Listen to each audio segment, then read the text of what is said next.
plays. Her fourth graders were reading at a ninth grade level, and all of her students' test scores were off the chart. I'm sorry, did you hear what I said before that? They were the failing ones over here. They were the rejects, incorrigible behavior problems. They're never going to make it, unteachable. She said, really? But she began by telling them, you are brilliant. You are as smart as any other kid. But here I will challenge you to be what you already are. And they rose to the occasion. She required parental input, which helped. In a year, she did that with students who were going to fall off the vine. They might be incarcerated or worse, dead. Jaime Escalante, the subject of the movie Stand and Deliver, at Garfield High School in East LA, and a community college teacher at East LA Community College. He went there to a school at Garfield where they said Latino students could not process advanced algebra. They actually told him that. These are people who were administrators at school. That's scary.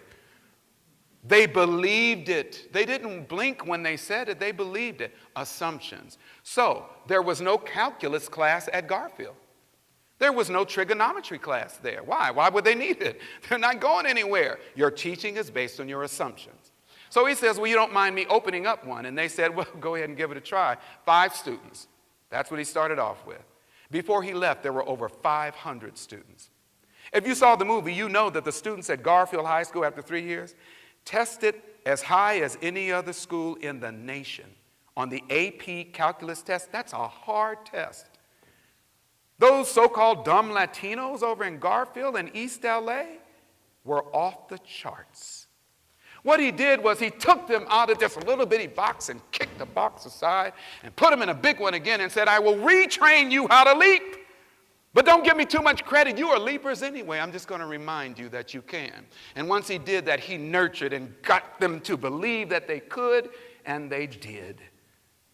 Over 570 students passed that test in his last year, and then he left. The wheel has already been invented, folks.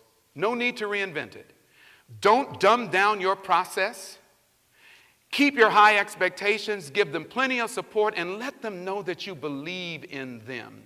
What students of diverse backgrounds really want to believe is that they are a part of this.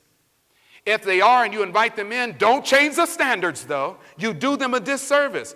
Inspire them to leap up to that level. They are capable of it. Remember, you don't give the lion courage, he already has it. Just remind him that he does have it. I'm working with a couple of programs. One of them is the Harlem Children's Zone, Promise Academy in New York.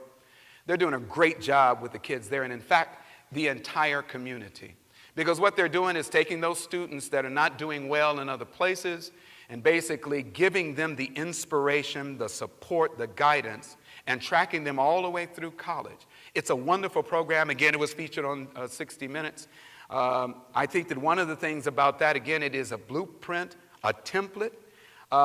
In our Young Center, the nonprofit that I founded in 1987, one of the things that we do is create what we call a culture of success. We bring together diverse students from throughout the state of California. They participate in a college residence program during the summer. They live on the campus at USC.